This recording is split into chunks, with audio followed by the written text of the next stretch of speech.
Welcome back to Try Your Hand. I'm Brenda, and today we're going to be making some embroidery pendants. Let's get started with the supplies. So these are the things that are going to be in your kit. You're going to have a piece of cloth, a necklace, a pendant. You'll have a template, an embroidery needle, red thread, purple thread, green thread, and white thread. You will also get a jump ring and an embroidery hoop. So these are the things you'll need to provide for yourself. So you'll need a hot glue gun, a couple of pliers, you'll need either a pencil or a water-soluble marker, and some scissors, as well as some fray check.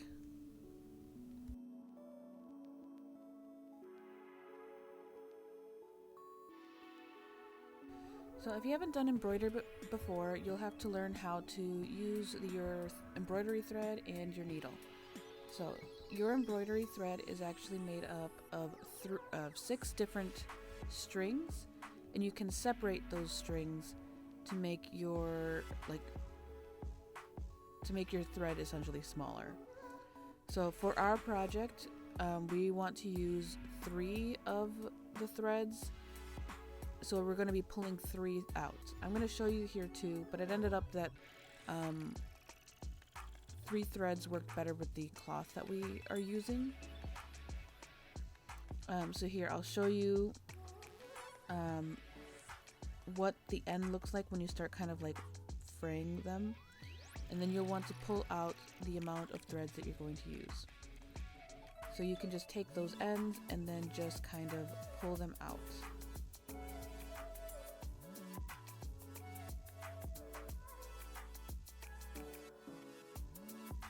So once you have the amount of thread that you want pulled out, you will then take that and thread your needle. So you want to make sure that all the little ends are stuck together, and then you'll want to just stick that into the eye of your needle. And that takes a little bit of time and practice.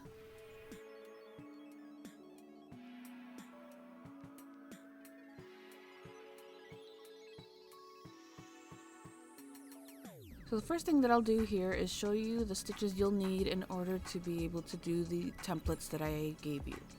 So the first stitch that we're going to talk about is the French knot. So to start, I inserted my needle through the back of my work, and then I held the very end with my finger. Then to secure the thread, I just inserted my needle kind of near where it first came out, just to make one very small stitch, just to kind of secure the thread in place. I'm still holding on to the end though with my finger.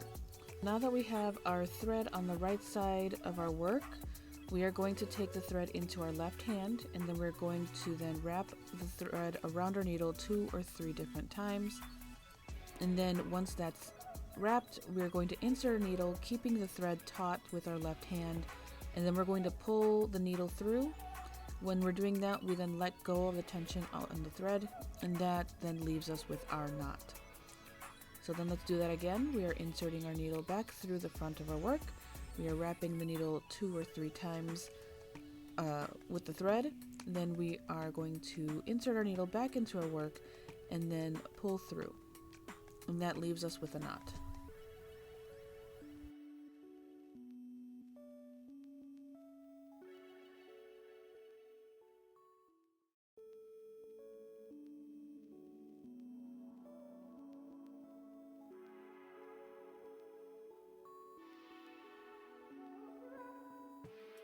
So now that we are done with stitching, we can then secure our work on the back side by making a knot. And then we're just going to clip off any excess with our scissors. So now we're going to make a spiral rose. So you will have a star-shaped template marked on your cloth. So insert your needle in the center of this star shape so that the needle and thread is now on the top side of your work. Insert your needle back down at one of the points of this star shape. And then you want to bring your needle back up in the center of your work, and then again put your needle to another point on another arm of the star. And then you just want to keep repeating that until all 5 arms of the star are now covered in this, in your thread.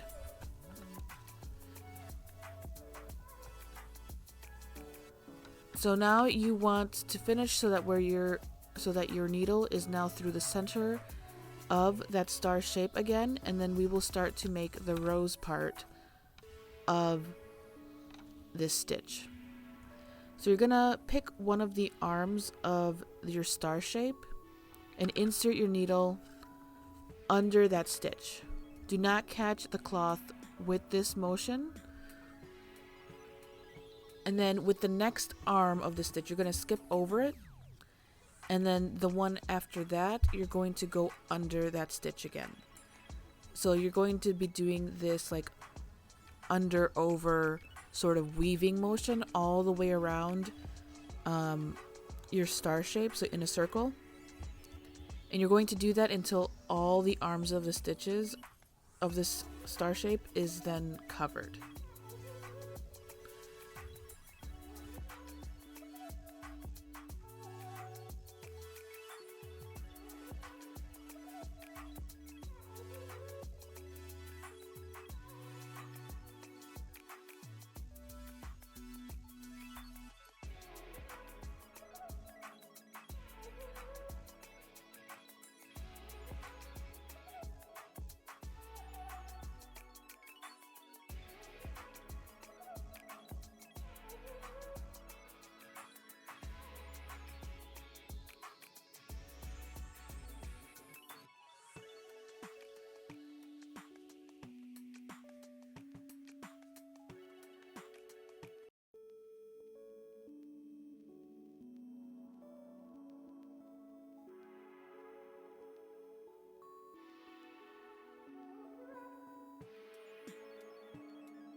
So when you are done with the weaving portion of this stitch, you're going to then finish it off by inserting your needle through the cloth to the back side, very near the flower. And then once you go on the back, you can then tie a knot and then snip off any extra. This is what the finished product will then look like.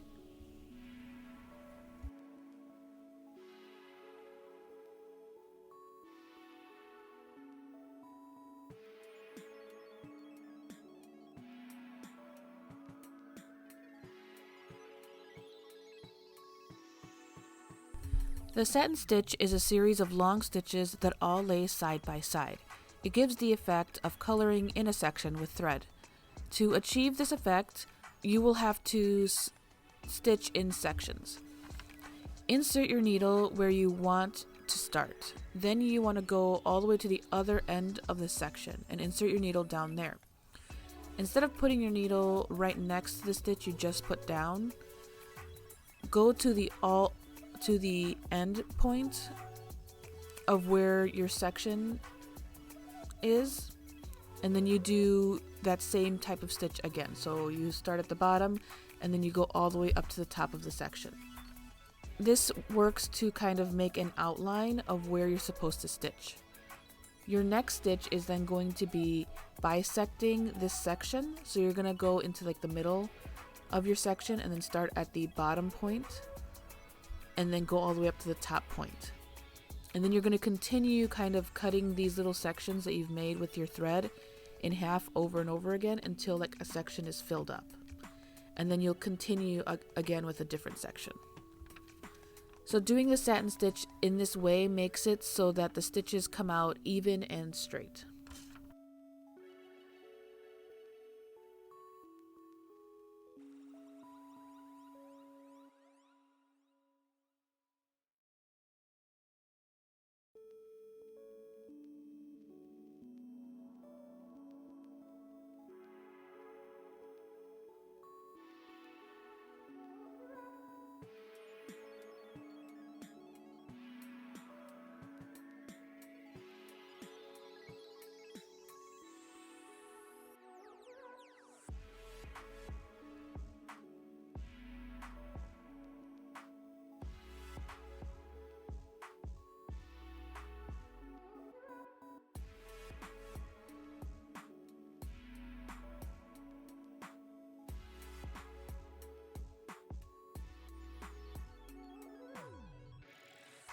So when you're done with the stitch, then you can just tie it off like normal by making a knot in the back.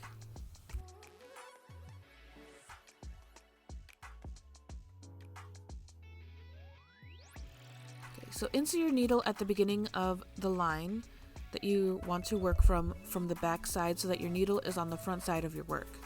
Decide how long you want your stitches to be, and then insert your needle in at about that length that you chose. Do not pull all the way through, leave a loop at the front of your work, and then from the back of your work, insert your needle between the 2 points the thread is coming through the cloth. Keep the needle on the top of your stitch and then pull all the way so that the loop is then gone. Then you want to insert your needle down into your cloth at about that same distance that you decided. And then you want to repeat that again. So you'll want to pull, but not all the way through so that you leave a loop. Then you're going to insert your needle kind of in between the previous stitch and then where the thread is going back down into the fabric. Pull up, make sure that your needle is kind of like on the top side of your stitches, and then pull all the way through so the loop is gone. And then repeat all the way to the end.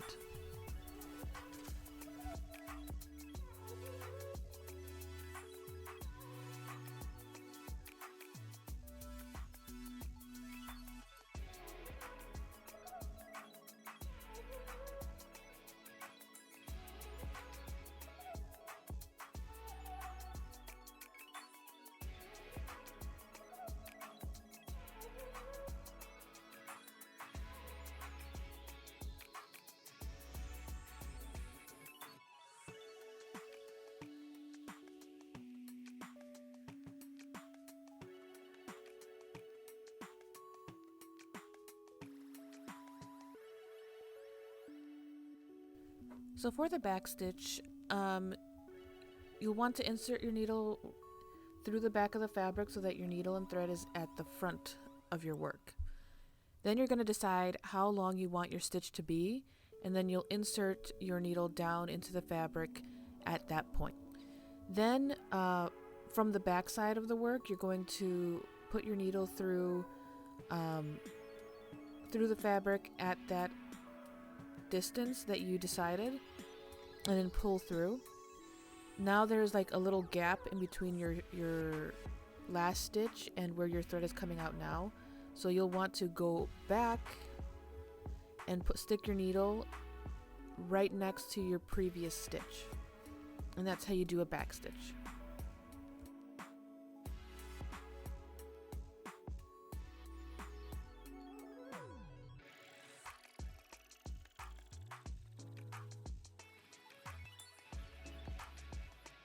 So I have 3 different patterns that you can make. If you don't like any of the ones that I've made, you can be creative and make up your own pattern. But these are the 3 that I have made. There is this first one that's supposed to be kind of like lavender. So you have the lines and the little dots. So the lines, the stems of the flowers are going to be made with the stem stitch.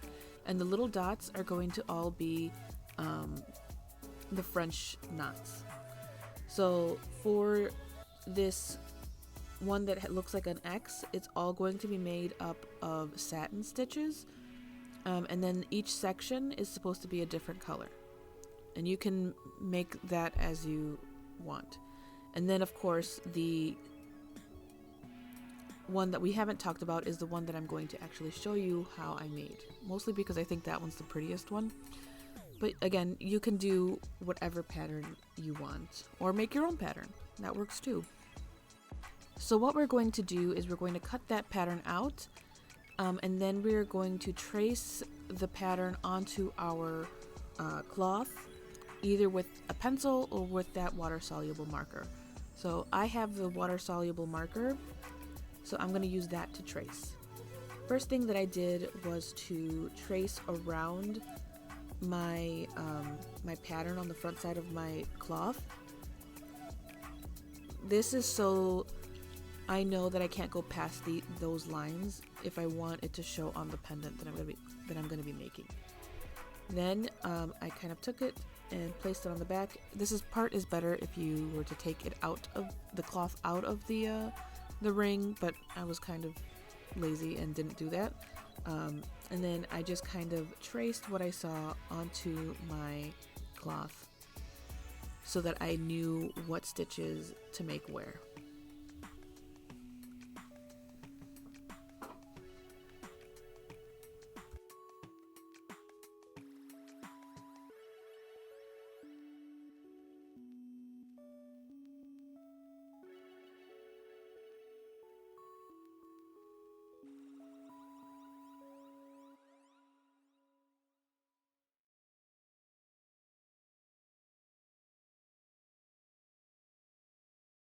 So when I was done tracing the pattern onto my cloth, I made a larger circle surrounding the oval that I have. This is going to be the line that I'm going to cut on when I'm done stitching my pattern onto my cloth here. You do want to give it quite a bit of room. I think I gave it mine about, I don't know, like a half an inch or so away from the first edge there, just to give it some room. This cloth does fray a lot, so that's why I gave it that amount of room. Then once I was finished with that, I started making my embroidery here. And all of these all the stitches that I use in this we've gone over before. So right now I am making the spiral rows, and then I will be using the stem stitch for like the green parts around my flowers, and then I decorated a little bit of the outside portions with the French knot.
So now that I'm done stitching on my little pattern onto my cloth, I'm going to take the cloth out of the embroidery hoop and then cut out my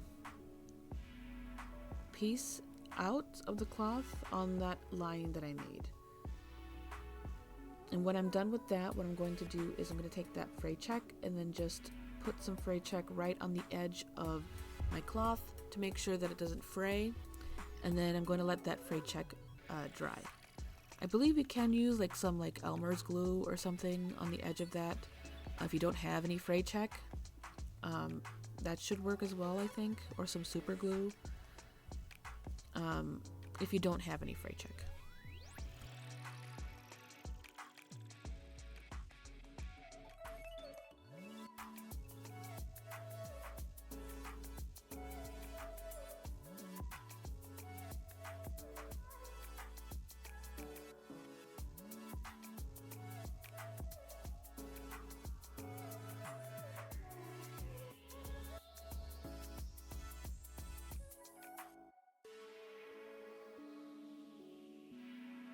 As I'm letting that edge dry on my cloth, I'm going to cut out one of these blank ovals that came with your templates.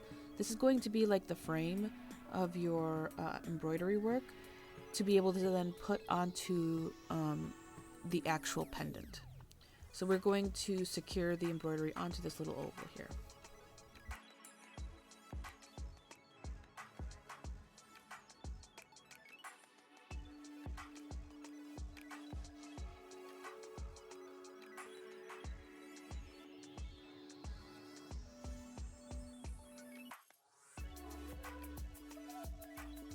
So now that the edges of our work has dried, we're going to then do a running stitch all around the edge of our embroidery work. So I didn't tie a knot or anything on that tail. I just left a bit of a tail. And then what we're going to do with our needle is we're going to insert our needle down through the fabric, and then we're going to go a little further away than where we were and put our needle back up through the fabric. And then we're just going to go all the way around. This does not have to be perfect or pretty or anything. It just has to go all the way around the work at the very edge of this work so that we can cinch it around the little cardstock piece that we just cut out.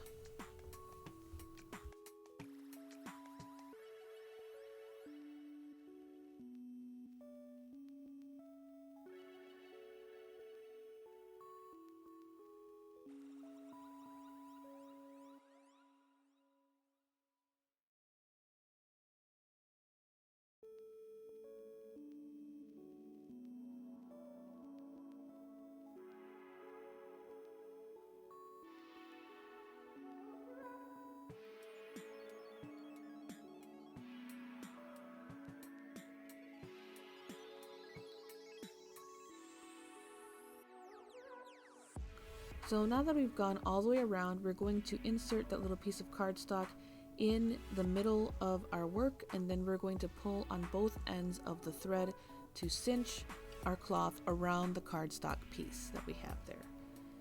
So we're going to tighten it as much as we can, and then we're going to tie those two ends together. And then we still have our needle attached to the longer bit of thread. And we are going to still use that later to make sure that our work is very nicely tied onto that little cardstock piece.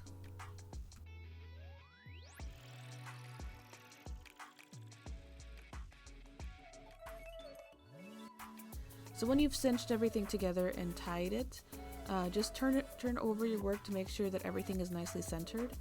Then you want to kind of just zhuzh it up a little bit to make sure that it is where it's supposed to be.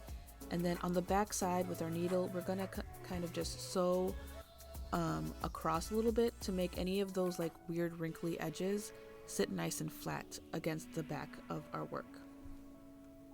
And then once we're done with that, we're going to just fasten off with a little tie.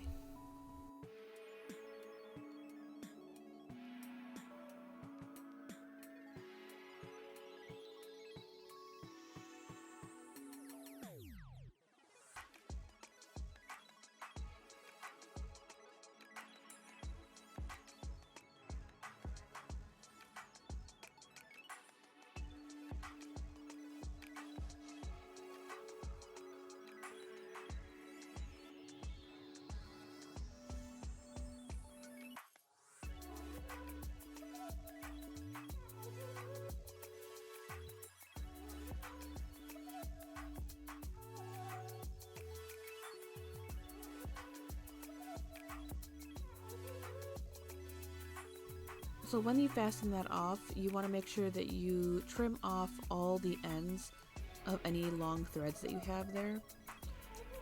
That way they don't stick out when you are gluing the embroidery part onto your pendant.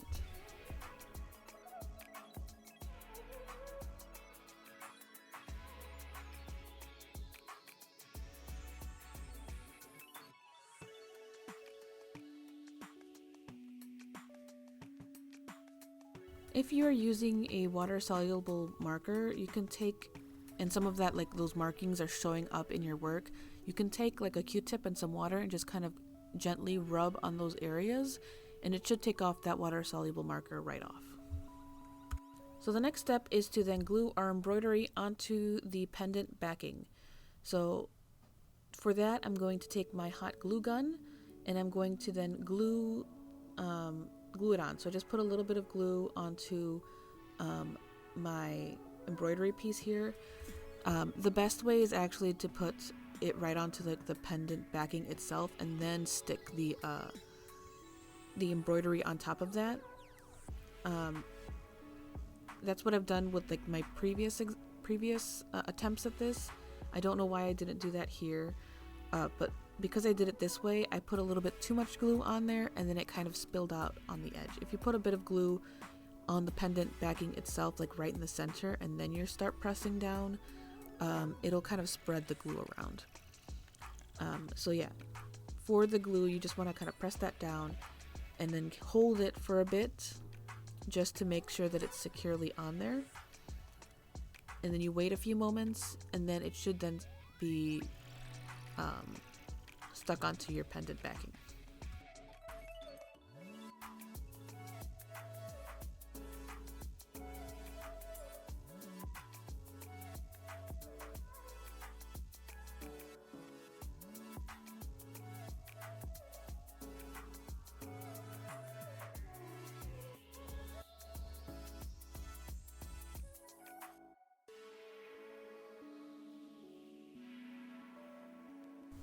Now that the pendant is complete, we just have to attach it to our necklace. So we're going to take our jump ring and our 2 pliers, and we're going to put our pendant on the jump ring, and then we're going to put our string or our necklace onto the jump ring. And then we will take our 2 pliers to then close the jump ring together to secure the pendant onto the necklace.